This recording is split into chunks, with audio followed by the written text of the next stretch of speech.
Assalamu alaikum dear students. My name is Atif Aziz and today I will teach you mathematics. And the topic for today is theorems. As you are well aware about that your whole syllabus is divided into three portions. The first portion is section A, that is objective types. The second portion is short questions and the third is long questions. And we have done till yet two sections, section A and section B, and these theorems are included in section C. The theorem is, as you can read from here, any point on the right bisector on the line segment is equidistant from the end points of the segment.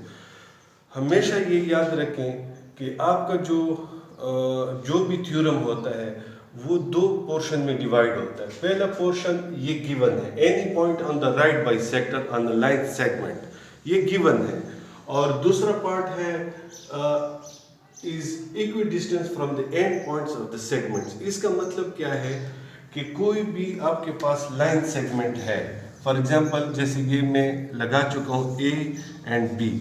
जब हम इसको equally दो portion में divide करते हैं जिसको कहते हैं बाइसेक्टर. बाइसेक्टर का मतलब है कि दो सेक्शंस में किसी भी चीज़ को डिवाइड करना. इस लाइन को जब हम डिवाइड करते हैं, फॉर एग्जांपल ये है 4 सेंटीमीटर की लाइन, जब हम इसको डिवाइड करेंगे तो ये वाला पोर्शन और ये वाला पोर्शन, ये दोनों 2 सेंटीमीटर और 2 सेंटीमीटर, इस लाइन ने यानी एम एन लाइन ने लाइन ए बी को दो पोर्शन में डिवाइड किया, जिसको कहते हैं, इस लाइन को कहते हैं राइट बाइसेक्टर. राइट बाइसेक्टर इसलिए भी इसको कहते हैं क्योंकि ये लाइन एम और एन ए बी लाइन के ऊपर परपेंडिकुलर है, जिसकी वजह से यहाँ पर दो एंगल बनते हैं 90 के, जो मैं यहाँ पर मेंशन कर चुका हूँ. अब थ्योरम क्या कह रहा है कि कोई भी पॉइंट है, ये राइट बाइसेक्टर है एम और एन लाइन, ये right bisector A B line segment के ऊपर है. इस लाइन के ऊपर हम जहाँ भी कोई पॉइंट लेंगे, यहाँ पर ले, यहाँ पर ले, यहाँ पर ले, यहाँ पर ले, वो पॉइंट इस एंड पॉइंट से बिल्कुल बराबर डिस्टेंस पे होगा. यानी अगर हम लेते हैं पी ए, यानी ये जो डिस्टेंस है ये पी बी के इक्वल होगा. इस चीज़ को हमने प्रूफ करना है. अब जैसे कि मैंने कहा था कि थ्योरम में दो सेक्शंस होते हैं, एक होता है गिवन सेक्शन और एक होता है प्रूफ करना. गिवन सेक्शन क्या है कि a line M N intersects the line A B at the point R, कि ये line M N line segment A B को दो पोर्शन में डिवाइड कर रहा है, यानी A R and R B, इस आर के पॉइंट पर, such that MN is the right bisector of AB which cuts AB at R. Let P be the point on MN. हमने let किया कि ये P जो है ये पॉइंट है इस लाइन MN के ऊपर.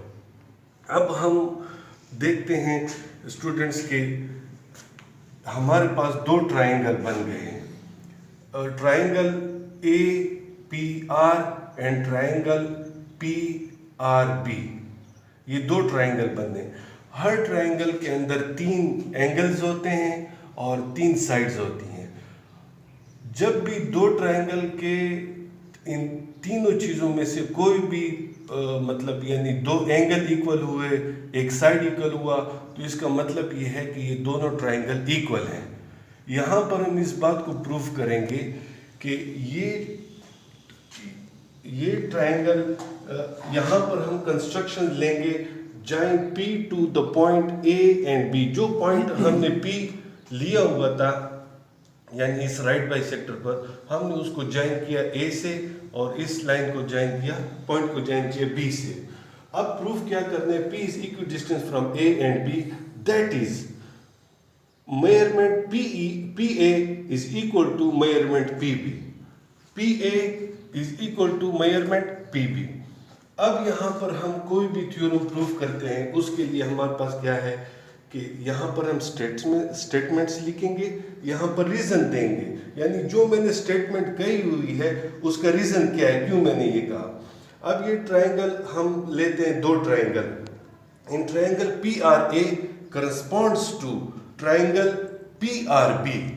इन दोनों ट्राइंगल को हम प्रूफ करेंगे कि ये triangle corresponds to this triangle, के अगर हम इस ट्राइंगल को यानी इमेजिनेशन में यहाँ से उठाकर इस कॉर्नर को इस कॉर्नर पर रखेंगे तो ये वाला साइड इसके ऊपर, ये वाली साइड इसके ऊपर, ये इसको कहते हैं, और ये वाला एंगल इसके ऊपर आ जाएगा। इसका मतलब क्या है कि ये और ये करस्पॉन्डिंग साइड्स हैं, ये और ये करस्पॉन्डिंग साइड्स हैं।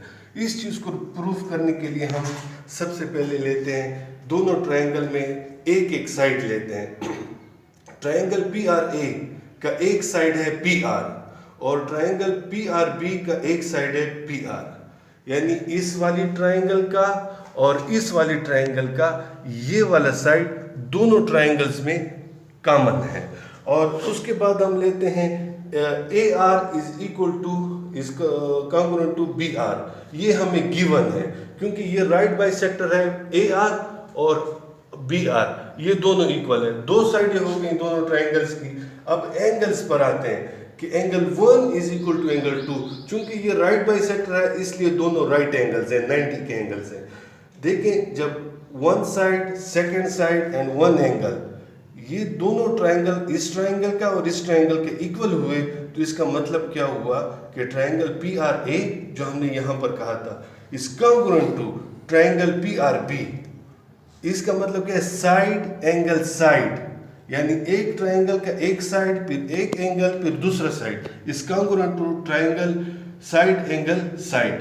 तो इससे पता क्या चला, हेंस PA जो हमने कहा था कि ये PA is equal to PB, ये हमने साबित कर दिया। चूंकि दो साइड और एक एंगल इक्वल हुआ तो उसके करस्पॉन्डिंग साइड भी इक्वल। आखिरी बात ये है कि यहाँ पर लिखा जाता है आपके बुक्स में, जो पहले बुक्स में नहीं होता था, CPCTC।